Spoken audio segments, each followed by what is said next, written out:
এখনো ধান অনেক রয়েছে, এখন আছে সবই তো ধান রয়েছে গো। ওরা কী করছে?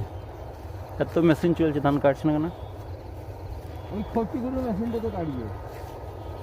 ওই খড় খড় খড় খড় ওইটা তো হ্যাঁ, খটার খটার করছে। ওই সুরাই স্টেশনটা বটে তো। হ্যাঁ, স্টেশনে তো।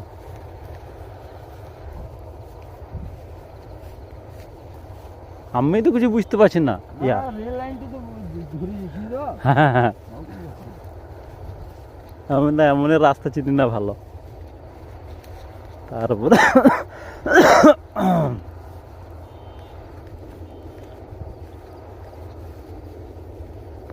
আর 25 কাটা।